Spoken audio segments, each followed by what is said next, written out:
Hi friends, welcome to AVS all in one channel. ఈరోజు ఈ వీడియోలో నేనైతే లెమన్ రైస్ అయితే చేశానండి. ఫస్ట్ ఈ వీడియోని లైక్ చేయండి, ఎందుకంటే మీరు లైక్ చేయడం వల్ల ఎక్కువ మందికి అనేది షేర్ అవుతుంది. సో ఇప్పుడైతే నేను ఇంట్లోనే ఈజీగా అలానే 5 మినిట్స్లో మనమైతే లంచ్ బాక్సెస్కి అలానే టూర్కి వెళ్ళినా కూడా, సమ్మర్లో ఎక్కడికి వెళ్ళినా కూడా ఈజీగా లెమన్ రైస్ ఎలా తయారు చేసుకోవాలో చూద్దాము. ఇక్కడైతే కావాల్సిన ఐటమ్స్ 2 ఆనియన్స్ తీసుకున్నానండి. నేను ఒక 5 to 6 పచ్చిమిర్చి అలానే నాటి కొత్తిమీర తీసుకున్నాను. జస్ట్ స్మాల్ ఇంగ్రీడియంట్స్తో మనమైతే టేస్టీగా ఎలా చేయాలో కూడా చూద్దాము. ఇక్కడైతే సైడ్ డిష్గా మనకైతే చట్నీ కూడా అవసరం లేదండి, ఒట్టి రైసే తినొచ్చు. సో ఇప్పుడైతే ఎలా తయారు చేయాలనేది చూద్దాము. ఇక్కడైతే నేను ఒక ప్యాన్ పెట్టుకుని అందులోకి ఆయిల్ వేసుకున్నానండి.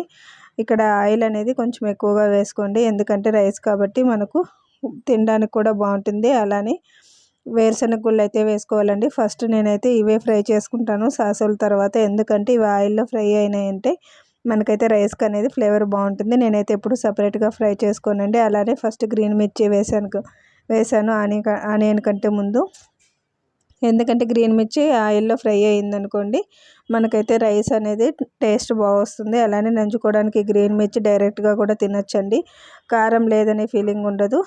సన్నగా తరుక్కున్నామంటే పచ్చిమిర్చి అనేది టేస్ట్ అనేది చాలా బాగుంటుంది. సో ఇప్పుడు నేను అదే ఆయిల్లోకి కొంచెం అంత కరివేపాకు కూడా వేసిన తర్వాత ఇది ఫ్రై అవ్వాలండి. ఫ్రై అయితేనే మనకైతే బాగుంటుంది. అలానే సన్నగా తరిగి పెట్టుకున్న ఆనియన్ వేసుకోవాలి. ఇక్కడ మీకు ఆనియన్ అనేది ఏ షేప్లో కావాలంటే అలా కట్ చేసుకోవచ్చండి. సో నేనైతే ఒక 2 ఆనియన్స్ తీసుకున్నాను. ఇది 4 మెంబర్స్కి అండి, కాబట్టి నేను కరెక్ట్గా ఒక 2 ఆనియన్స్ అలానే ఎంత వేరుశనగ గుళ్ళు పచ్చిమిర్చి కావాలో అవి మాత్రం తీసుకున్నాను. సో ఇప్పుడైతే నేను ఇక్కడ ఫ్రై చేస్తున్నాను ఆనియన్ని. ఫ్రై అయిన తర్వాత ఇందులోకి స్మూత్గా తరిగి పెట్టుకున్న కొత్తిమీర అనేది వేయాలి. ఇక్కడ నాటి కొత్తిమీర తీసుకున్నామంటే మనకైతే ఫ్లేవర్ కూడా చాలా బాగుంటుందండి. సో ఇప్పుడైతే అంతా వేసి బాగా ఆయిల్లో అనేది ఫ్రై చేయాలండి. ఇప్పుడు ఇక్కడ ఫ్రై చేసుకుంటూ వెళ్ళామంటే మనమైతే ఆయిల్ అనేది ఆనియన్ అనేది బాగా మగ్గుతుంది. సో ఇప్పుడైతే నేను ఇందులోకి అంతా ఫ్రై అయిన తర్వాత కొంచెం సాల్ట్ అయితే వేసుకుంటున్నాను. ఇక్కడ సాల్ట్ అనేది కరెక్ట్గా వేసుకోండి, ఎందుకంటే నిమ్మరసం వేసామంటే మళ్ళీ చప్పగా అనిపిస్తుంది. కాబట్టి సరిపడినంత సాల్ట్ ఒకేసారి వేసుకున్నామంటే రైస్కి అనేది బాగా పడుతుంది. సో ఇప్పుడైతే నేను కరెక్ట్గా కావాల్సినంత సాల్ట్ అయితే వేసుకున్నానండి. సో సాల్ట్ వేసిన తర్వాత మనము లైట్గా ఫ్రై చేయాలి. ఇప్పుడు ఎక్కడ కూడా మనకు బ్రౌన్ కలర్లో వచ్చేంత వరకు ఫ్రై చేయకూడదు ఆనియన్ని.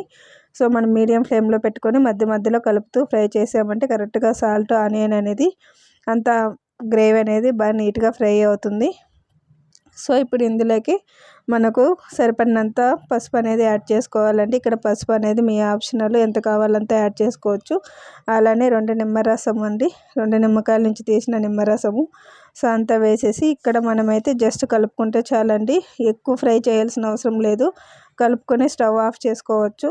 సో ఇప్పుడైతే నేను జస్ట్ ఊరికే అలా ఉడకపెట్టేసి రైస్ అయితే వేసేసానండి. ఇక్కడ ముందుగానే ఉడకబెట్టి పెట్టుకున్నానండి రైస్ అనేది. ఇది నేనైతే నార్మల్ రైస్తోనే చేశానండి.